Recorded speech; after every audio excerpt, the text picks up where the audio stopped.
बहुत दिन हुए नर्मदा नदी के पास पूर्वांचल नाम का एक गांव था। उस गांव में भारती और कुमार स्वामी नाम के एक दंपत्ति रहते थे। उन्होंने बहुत पूजा प्रार्थना की, तब जाकर उन्हें संतान हुई थी।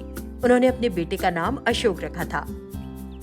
इकलौता बच्चा होने की वजह से भारती और कुमार स्वामी उसे बहुत प्यार करते थे।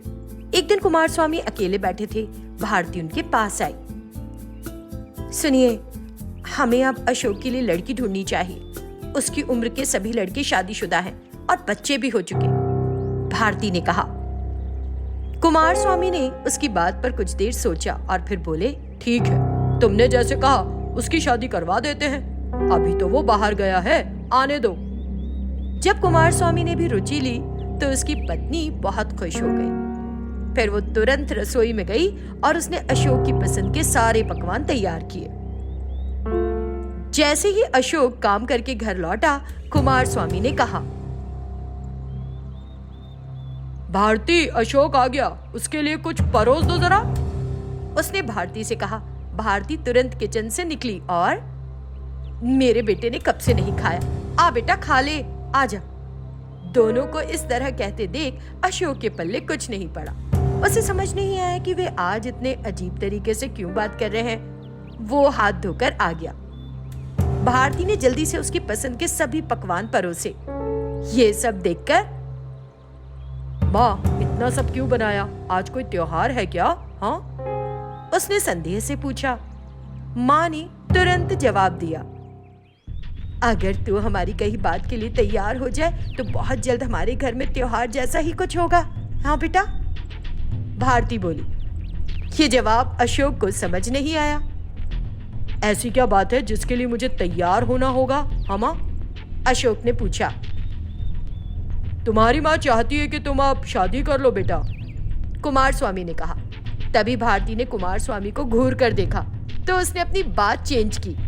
मतलब सिर्फ तुम्हारी माँ नहीं, मेरा भी यही कहना है कि हम तुम्हारे लिए एक अच्छी लड़की ढूंढते हैं और तुम्हारी शादी कर देते हैं। इस तरह तुम्हारा साथ देने के लिए भी कोई होगा।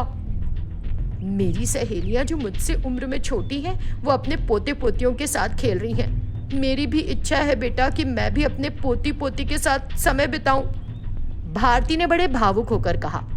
ये देखकर अशोक बोला, अम्मा, ऐसा क्या हो गया? आप इतनी भावुक हो रही हैं। आप जिस लड़की को पसंद करेंगी मैं उससे शादी कर लूंगा। जब अशोक ने इस तरह कहा तो भारती खुशी से फूली नहीं समाई। देखो, मैंने तुमसे पहले ही कहा था कि मेरा बेटा है, मेरी कभी किसी बात को ना नहीं कहेगा, भारती ने खुश होकर कहा। और उस दिन से दोनों पति पत्नी अशोक के लिए एक अच्छी लड़की की खोज में लग गए और साथ ही उन्होंने अपने रिश्तेदारों से भी कहा कि एक अच्छी लड़की ढूंढ कर दे। कुछ दिनों के बाद स्नेहा नाम की एक लड़की से अशोक का विवाह संपन्न हो गया। स्नेहा एक बेहद मिलनसार लड़की थी। अपने व्यवहार की वजह से वो बहुत जल्दी भारती की बहू नहीं बल्कि बेटी की तरह हो गई। वे दोनों हर काम को साथ साथ करती और जब भी स्नेहा कुछ करते हुए थक जाती तो भारती उसे अपने हाथों से खाना खिलाती। कुछ समय बाद अशोक और स्नेहा का एक बेटा भी हो गया। परिवार में खुशी का माहौल छा गया। कुछ सालों बाद एक बार उनकी फसल पककर तैयार हुई। हर साल की तरह गांव का हर व्यक्ति मुट्ठी भर अनाज लेकर नर्मदा नदी के किनारे जा रहा था। मुट्ठी भर अनाज को पानी में समर्पित करके उत्सव मना रहा था। वो दोनों भी अपने बेटे के साथ वहां गए। वहां बहुत भीड़ थी। सभी पानी में जाकर डुबकी लगा रहे थे। अशोक और स्नेहा भी यही करना चाहते थे, लेकिन तभी भीड़ में उनका बेटा गायब हो गया। अशोक ने हर तरफ खोजा लेकिन कहीं नहीं मिला। तभी उसे ध्यान आया कि उसकी पत्नी भी वहां नहीं है और बाद में पता चला कि वो दोनों पानी में डूब गए हैं। ये खबर सुनकर भारती और कुमार स्वामी पर दुख का पहाड़ टूट पड़ा। अपने पोते और बहू को खो देने के बाद उन्हें सामान्य होने में बहुत समय लगा, लेकिन अशोक अभी भी दुख में डूबा हुआ था। उसे देखकर कुमार स्वामी, भारती, जब भी मैं अशोक को देखता हूँ तो मेरा दिल भर आता है। हमने कभी नहीं सोचा था कि उसके साथ ऐसा होगा। क्या हम उसकी फिर से शादी नहीं कर सकते? वो तो ठीक है जी, लेकिन क्या वो राजी होगा? भारती ने पूछा। जब उन्होंने अशोक से बात की तो पहले तो वो नहीं माना, लेकिन कई बार कहने के बाद उसने हाँ कह दी। भारती और कुमार स्वामी फिर उसके लिए एक अच्छी लड़की ढूंढने लगे। इस बार भी उन्होंने शादी के सभी इंतजाम भव्य तरीके से किए। शादी होने ही जा रही थी कि तभी स्नेहा अपने बेटे के साथ उनके घर पहुंची। उन दोनों को देखकर अशोक हैरान रह गया और वहां शादी का मंडप लगा देखकर स्नेहा भी। अंगधा नामक गांव में चेरालू और शेषम्मा रहते थे। उनकी 2 बेटियां थीं, बड़ी मंजुला और छोटी लावण्या। मंजुला बहुत शांत स्वभाव की थी, लेकिन लावण्या बड़ी नटखट। लावण्या इतनी शरारतें करती थी कि उसके माँ बाप काम के साथ साथ उसे संभालने से तंग आ जाते थे। एक दिन जब दोनों स्कूल जा रही थीं, तो लावण्या को पड़ोसी के घर में अमरूद का एक पेड़ दिखाई दिया, जिसे देखकर, दीदी अमरूद खाओगी? ये सुनकर, हाँ खाना तो है, लेकिन फल खरीदने के लिए पैसे कहाँ हैं अभी? नहीं है ना?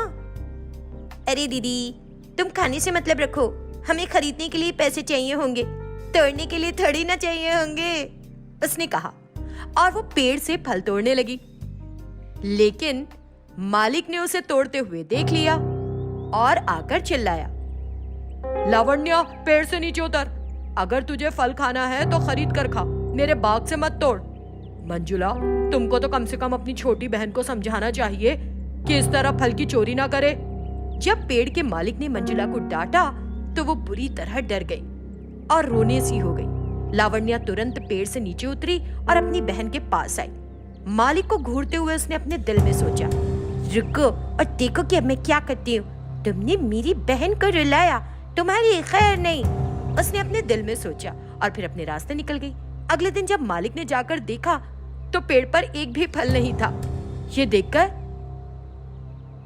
हे भगवान, अमरूद के पेड़ के सारे अमरूद किसने तोड़ लिए? अब मैं किससे जाकर शिकायत करूंगा? वो दुखी होने लगा। उसी समय लावण्या स्कूल जा रही थी। उसने देख लिया कि वो परेशान हो रहा है और हंसने लगी। कुछ सालों बाद मंजुला की शादी हो गई। इतने सालों से वो दोनों एक साथ थीं। जैसी रीत है, अगले ही दिन मंजुला को अपने ससुराल जाना पड़ा। लावण्या बहन से इस जुदाई को बर्दाश्त नहीं कर पा रही थी। अपने पापा से कहने लगी, पापा दीदी कब वापस आएंगी? वो हमेशा मंजुला के बारे में पूछती रहती। उसके पिता को समझ नहीं आ रहा था कि वो अपनी बेटी को कैसे समझाए। बेटी, एक बार जब लड़की की शादी हो जाती है तो उसे अपने ससुराल में ही रहना पड़ता है, वही उसका घर होता है। अरे लड़की को क्यों जाना पड़ता है? लड़का यहाँ आकर क्यों नहीं रह सकता है पापा? उसने कहा। लावण्या के इस सवाल का पिता के पास कोई जवाब नहीं था।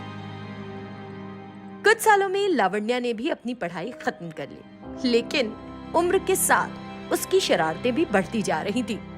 माता पिता ने उसकी शादी करने का विचार किया और उसे उसके ससुराल भेजने की सोची, लेकिन जब लावण्या को इस बात का पता चला, पापा मैं शादी नहीं करूंगी, मैं आपके साथ ही रहूंगी, मुझे शादी करके अपने घर को छोड़कर कहीं नहीं जाना। माँ तुम पापा को समझाओ। हर लड़की को एक दिन अपने ससुराल जाना होता है बेटी। दोनों ने उसे समझाने की बहुतेरी कोशिश की, लेकिन वो बिल्कुल राजी नहीं हुई। तो उन्होंने मंजुला को अपने घर बुलाया और उसे राजी करने के लिए कहा। मंजुला ने अपनी छोटी बहन से कई तरह से बात की और आखिर उसे शादी के लिए राजी कर ही लिया और उन्होंने उसकी शादी कर दी। शादी के बाद पहली रात वो बहुत अच्छे से तैयार हुई। अपने कमरे में अकेली थी। शरारती दिमाग तो था ही, तो उसे फिर एक शरारत सूझी।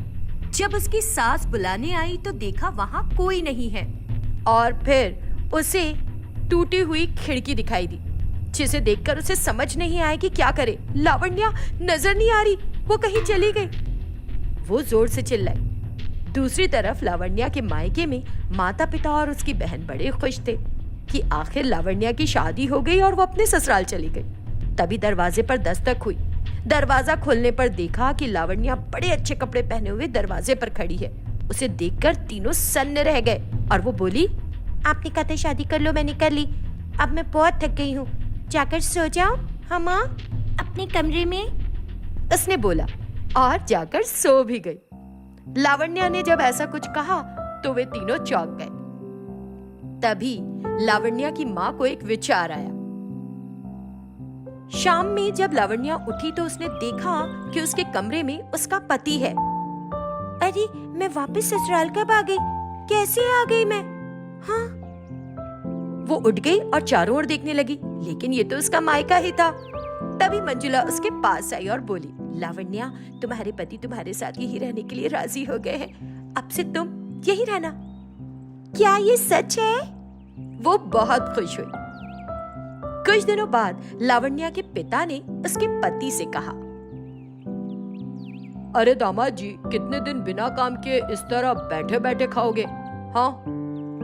एक और दिन सास यूं कहने लगी, दामाद जी, आज मेरी तबीयत ठीक नहीं, कृपया मेरे लिए दाल पीस दीजिए। ये सुनकर लावण्या बोली, अरे मैं हूं ना, मैं कर दूंगी। उनको क्यों कह रही हो तुम? क्यों, उनको ये काम करना नहीं आता है क्या? इस तरह उसने अपने दामाद को बहुत खरी खोटी सुनाई। हर आए दिन वो उसे कुछ न कुछ कहने लगते थे। यही नहीं, अब तो पड़ोसी भी कहने लगे थे। लावण्या को लगा था कि उसके पति को बड़ा सम्मान दिया जाएगा, लेकिन जब इस तरह से बातें होने लगी तो एक दिन वो गुस्से में अपने पति के पास गई। देखो, अब हम यहाँ नहीं रहेंगे, चलो वापस मेरी ससुराल चलते हैं, यहाँ किसी के लिए कोई काम करने की जरूरत नहीं। इस तरह वो अपने पति को लेकर वहाँ से जाने लगी।